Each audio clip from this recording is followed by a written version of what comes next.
o que a gente considera dentro da área, né, da fonoaudiologia, o que a gente sabe? Que a gravidade, que a evolução, o curso clínico da apraxia, vai depender da etiologia, qual foi a causa subjacente, depende das comorbidades. Então, é a apraxia de fala, mais o quê? Né? Quantas comorbidades, né? Quais são as comorbidades? Idade do diagnóstico, como tudo em saúde. Quanto mais precoce, melhor o resultado. Tem bebês chegando com 1 ano e meio para a terapia, com 5 anos, essa criança está com uma fala 100% inteligível, com pouquíssimo déficit de linguagem. Agora, e se chega para a gente com 7 anos? Que chega para a gente com 5 anos? Ausência de fala, né? Tudo vai ficando mais complicado. O acesso à intervenção, e intervenção adequada, né? Gravidade, qual é se a criança tem apraxia oral ou não. O que é apraxia oral? A dificuldade de planejar e programar, fazer movimentos orais. Abrir a boca, colocar a língua para fora, lateralizar a língua, fazer biquinho, assoprar. Tudo isso é apraxia oral. Quando a criança tem, além da dificuldade de planejar movimentos de fala, também apresenta dificuldade para fazer movimento oral, isso pode piorar o prognóstico, ser mais difícil, tá? Presença de disartria associada à apraxia, que a gente viu ontem aqui o dia todo. Isso também acaba sendo um fator aí que faz com que esse resultado e esse curso do transtorno seja aí diferente ao longo do tempo. Saúde geral, a criança fica muito doente, falta nas terapias, né? Então, isso pode impactar. Habilidades cognitivas. Tem criança com apraxia de fala que tem também deficiência intelectual associado. Qual é o grau da deficiência intelectual? É uma deficiência intelectual leve ou é uma deficiência intelectual severa? Junto com o quadro de apraxia severa. Opa, a gente vai somando aí esses fatores. Capacidade de atenção e foco, autopercepção e automonitoramento. Quando um fonoaudiólogo ensina, faz uma terapia de fala para uma criança com apraxia, qual é o foco da nossa terapia? Ensinar movimentos de fala, ponto. Eu preciso ensinar para a criança como que ela movimenta os articuladores, para que a fala aconteça. Né? Então, assim, para isso, quanto mais a criança conseguir perceber o erro, conseguir se monitorar, conseguir olhar para mim, conseguir esperar a demonstração do meu modelo, esperar a minha instrução, isso, com certeza, isso interfere no prognóstico dessa criança. A intensidade do tratamento. Nós vamos ver em breve, tem estudos sendo realizados, eles ainda não concluíram, eles estão testando modelos de terapia, que é assim, criança que recebe terapia 4 vezes por semana e criança que recebe terapia 2 vezes por semana. O resultado final é igual ou é diferente? É diferente. Quanto é diferente? Hoje, o que a gente sabe? Que quanto mais sessões na semana, a gente consegue trabalhar de forma mais consistente, afinal a gente está falando de algo que é motor, condicionamento motor, memória motora, isso conta ponto a nosso favor. Então, assim, mas a gente acredita que é isso, né? Mas a gente tem estudos aí que vão mostrar se realmente isso faz diferença ou não.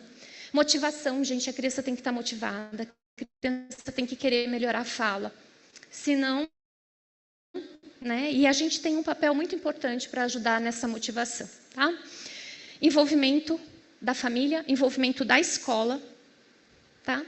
De todos esses fatores que eu coloquei, quais são os que a gente tem controle? Um pouco de controle. A gente trabalhar para fazer diagnóstico mais cedo, a gente batalhar para dar modelos de intervenção mais adequados, a gente trabalhar em relação à questão da intensidade, motivação dessa criança, como é que a gente envolve família e escola? Parece que se a gente conseguir mexer, pelo menos nesses fatores, a gente consegue mudar o curso clínico, a gente usar os efeitos. Então, os desfechos para os indivíduos com apraxia, eles são altamente variáveis. Né? Então, vai depender de todos esses fatores que eu fui colocando aqui. O que a gente tem na literatura de dificuldades persistentes? Ela traz impactos em relação a erros residuais de fala, problemas de alfabetização e linguagem. E, recentemente, a gente começou a perceber também um interesse pelo impacto socioeconômico e psicossocial. Só quem tem uma criança com apraxia em casa ou no consultório sabe exatamente como isso daqui é desafiador para elas. Né? Principalmente quando eles crescem, né? Quando eles precisam estar num grupo. E quando a gente olha para esses estudos, o isolamento social é uma questão muito chave. Eles acabam se isolando. O que significa isolamento social? A capacidade, a percepção de que você não pertence. Eu não pertenço a esse grupo. Está todo mundo combinando o que vai fazer no final de semana. Eu mal consigo responder e concordar com a minha cabeça que eu quero ou não quero ir e dar uma risada, já que está todo mundo rindo também. É difícil. E aí eles acabam tendo poucos amigos, né? Se isolando. Do ponto de vista da área da linguagem, o que a gente tem de pesquisa? Dificuldades persistentes na linguagem oral. Erros residuais de fala e dificuldade, principalmente com sons e sílabas mais complexas. Processamento fonológico prejudicado. Uma diferença de desempenho entre palavras isoladas e fala encadeada. São pessoas que conseguem ter uma performance, conseguem manter uma clareza de fala, eles são mais objetivos, né? Eles são de pouca conversa quando eles crescem, né? Eles são mais econômicos, os pais dizem nas palavras. Quando eles precisam contar alguma coisa mais a fundo, elaborar, organizar o pensamento, enfim, sequencializar, usar palavras mais longas, pouco usuais, aí vem a dificuldade de novo. As marcas prosódicas, esse perfil robótico, com pouca expressividade facial, com uma fala um pouco mais lentificada, menos fluida, isso pode acontecer. Dificuldades na alfabetização, na leitura e na escrita. E na área psicossocial, o que a gente encontra de relato? Isolamento social, são riscos para terem quadros depressivos, ansiedade. E por que isso acontece? Né? Principalmente, como eu disse, eles acabam, né, a dificuldade na comunicação acaba limitando muito a participação no brincar com outras crianças, a interação com os pares, e aí isso afeta toda a parte de aprendizagem social. Né? Eles acabam não passando por essas experiências, porque a aprendizagem, o que é você conseguir interagir com o seu grupo? É uma aprendizagem social, né? Eu falo, você responde, alguém responde, eu complemento, eu fico olhando para todo mundo. Então, tem toda uma questão, uma dança ali, um jogo social, que a dificuldade na fala acaba atrapalhando. Então, desde muito cedo, como eu já disse, né, os bebês acabam se envolvendo menos nessas interações sociais já com os pais, porque acabam balbuciando menos. Essas habilidades sociais e aprendizagem social acaba ficando mais enfraquecida e isso acaba limitando a interação com os pares. Tá? E o que os pais relatam? Né? Esse é um estudo, como vocês podem ver, recente, de 2024. Foi feita uma entrevista com os pais e com pessoas com apraxia de fala na infância. E o que os pais trouxeram? Né? Que quando eles vão crescendo, deixa de ter uma preocupação tão forte com a fala. Quando são mais novos ou quando estão no começo de um tratamento, o foco é fazer falar. E falar de forma inteligível. Aí, quando eles ganham um volume de fala, a gente vai percebendo que a preocupação vai mudando, né? E os pais começam a... Principalmente porque, desde cedo, os pais são a voz das crianças, né? Os pais falam, interpretam. Então, isso acaba, depois, gerando aí reações emocionais, né, nessa criança que vai aí crescendo. É muito importante, então, o que esses estudos mostram para nós? Que a gente tem que olhar para a saúde mental dessas crianças desde cedo, que a gente pode pensar em tratamento e apoio psicossocial para a criança, para a família, né? Então, assim, eu trouxe aqui um cenário de possibilidades, né? E agora, o que a gente pode fazer diante disso, né? Eu vou falar aqui um pouco da parte da fono, vou passar para o Dr. Guilherme e Dr. Hélio me complementarem, né? Do ponto de vista médico. Pensando aqui em nós, o que a gente pode fazer, né? Fonoaudiólogos, vamos lá. Primeiro, a gente precisa conhecer o curso clínico da AF. A gente precisa pensar em abordagem terapêutica. Quando eu quero dar inteligibilidade de fala, quais são os métodos que eu uso para tratar terapia motora? Conforme a criança vai crescendo, eu tenho que ir pensando nessa abordagem que eu estou usando. A fala deixa de ser ali o foco principal. Comunicação aumentativa e alternativa. Essas crianças, elas têm necessidades complexas de comunicação. Por que não já pensar no comunicador, na comunicação alternativa? Comunicação alternativa não é apontar a figurinha em tablet, não é entregar a figurinha, gente. Não é. Aquilo ali é um sistema de comunicação. Aquilo pode minimizar essas consequências de aprendizagem social, de interesse social, tá? Então, a gente tem que sempre que considerar isso junto com os outros objetivos aí de fala. O que eu vi nesses estudos? Quando a gente tem uma escola que ajuda, a gente pode minimizar as consequências, porque essa criança fica muito tempo na escola. Tem escola perfeita? Não, não tem. Tem escola inclusiva? Pouquíssimas. Como é que a gente resolve isso? Fonoaudiólogos, outros profissionais que atendem, sair do consultório, bater lá na porta da escola. Sensibilizar o professor. Não é a escola, às vezes é o professor, porque esse ano, nossa, está ótimo. Não é a escola, é a professora. Tá? Então, a gente deve, sim, conversar mais com as escolas. A gente deve incentivar e apoiar participação social. Qual que é a experiência que os pais estão tendo aqui? O que está mudando a vida desses meninos que estão crescendo? Eu fico até arrepiada aqui em falar. Participação social.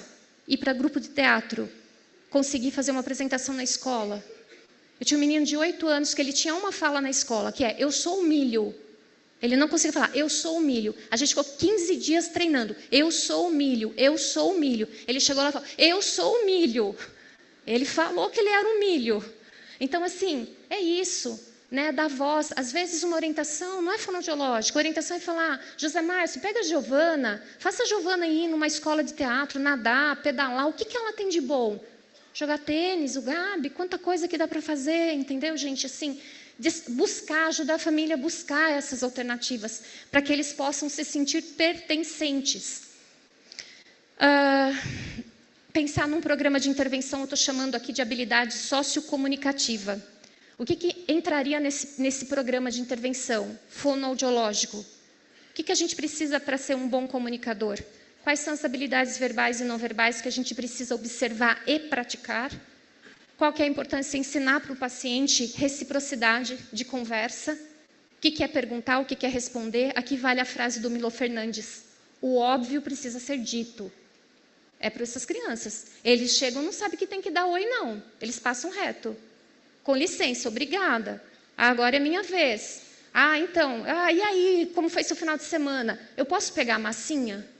Não. Eu fiz uma pergunta. Presta atenção. A gente tem que ensinar regras para eles. Eles vão perdendo, eles não tiveram oportunidade de praticar isso lá atrás. Capacidade de narrar, capacidade de manejar as quebras comunicativas. Então, a gente pode pensar aí num suporte voltado para essas habilidades sociais comunicativas. E para os pais, o que vocês podem fazer? Na dúvida, busque intervenção. Mesmo casos de suspeita de apraxia, a gente já pode direcionar o tratamento e tratar como se fosse, tá? A gente não precisa esperar diagnóstico conclusivo. Converse com o filho de vocês. Converse sobre as dificuldades, não façam vista grossa. Não achem que eles não estão percebendo, eles estão. Eles ficam chateados quando alguém na escola empurra e eles não conseguem se defender. Quando eles querem um carrinho, eles vão lá, tira o carrinho da mão do amigo e ainda por cima toma uma mordida do amigo. Converse sobre isso com eles. Busquem incutir confiança e esperança. Busquem parceiros. Funcionário da escola, porteiro da escola, a diretora, um tio, um avô. Busquem rede de apoio. Considerem fazer terapia. Gente, quem pode, terapia. Elaborem isso. Não é fácil para um pai com uma mãe ter um filho com uma série de limitações. Os pais depositam expectativas naquele filho. A gente sempre quer que o filho seja melhor e consiga coisas que a gente não conseguiu. É difícil lidar com isso. A gente precisa, vocês ajudam muito quando vocês vão lá na escola, conversam, ajudam nesse processo de conscientização, compreensão do que significa apraxia e certifique-se que o fonoaudiólogo tenha formação e informação. Se o fonoaudiólogo não tiver, que ele tenha no mínimo boa vontade e fale, eu não sei nada disso, mas eu me disponho a estudar e buscar para ajudar seu filho. Muito forte isso, e eu acredito firmemente nisso, é um propósito para ele. Isso pode dar certo. Tá? Estou quase terminando. 2 recadinhos para os pais ainda. Cuidado com a superproteção. Vocês superprotegem. Vocês ficam com pena dos seus filhos. E vocês se sentem culpados muitas vezes. O que vocês fizeram de errado, né? Não fica essa pergunta? Cuidado que pais superprotetores involuntariamente criam dependência crônica e um desamparo aprendido. Vocês ensinam a criança a se sentir desamparada. Por isso que vocês fazem tudo por ela. Lá na frente, a criança mesmo adulta, é muito bacana ler a história dos meninos que hoje são adultos com apraxia, meninos que já estavam trabalhando, e aí ele fala, teve algum problema, e ele fala, esse trabalho não é para mim, não sei trabalhar, e ele sai do emprego. Ele abandona o emprego. Isso foi ensinado desde cedo, que ele não ia conseguir fazer as coisas. Cuidado com isso, eu sei que é difícil. Sugestão para os pais. Dentro do Apraxia Kids existe um portal específico para pais, de todas as faixas etárias. Vale muito a pena ler. É americano, mas 90% do que está aqui a gente pode aplicar no nosso contexto aqui. Várias dicas, os pais dão, tem vários artigos interessantes. Ontem foi falado da questão genética, né, o quanto que isso está evoluindo na apraxia. A gente tem já vários genes que estão sendo relacionados aos quadros de apraxia de fala na infância. E talvez no futuro, por que é importante estudar a genética? Por quê? Porque a gente precisa personalizar tratamento, né? E talvez a gente precise, lá na frente, a gente consiga criar subtipos de AF que vão ter aí trajetórias distintas, vai ter um curso clínico diferente a depender dessa etiologia, desse grupo. Quando o adolescente não quer mais fazer terapia, chega uma hora que enche o saco, certo? Estou indo na fono desde 1 ano e meio, não aguento mais ver a fono na minha frente. O que eu faço? Coloque ele para discutir junto com vocês. Será que a gente dá uma pausa? Vai só fazer um tratamento intensivo de tempo em tempo, 1 semana, 2 semanas no ano? A gente precisa conversar sobre isso, tá? Recomendação aos profissionais da saúde. Então, é muito importante, eu super agradeço. O Dr. Hélio representa aqui a neuropediatria do Brasil, o Dr. Guilherme representa a psiquiatria infantil. A gente precisa muito de vocês. E vocês precisam da gente também. Então, assim, muito obrigada por vocês estarem aqui de verdade. E vocês fazem toda a diferença, porque a família tem muita confiança na medicina, em vocês. Então, o que vocês falam tem muito poder para os pais. Então, ajudar a gente a pensar nesse percurso clínico. Nos Estados Unidos, a gente fala muito dos grupos de alta defesa. Então, olha esses pequenininhos aqui da associação, ó, tudo piquitico, certo? Não cabem mais na foto, já são tudo grande. A gente pode pensar nesses grupos de autodefesa. O 14 de maio é uma forma de trazer visibilidade, de trazer conhecimento do que é apraxia, o encontro de famílias. Por que é importante? É um momento onde todo mundo se sente pertencente. Você tem um problema parecido com o meu. Você derruba o café e quebra o copo? Nossa, eu também derrubo. Qual que é a minha proposta aqui? Terceiro encontro de grupo de famílias.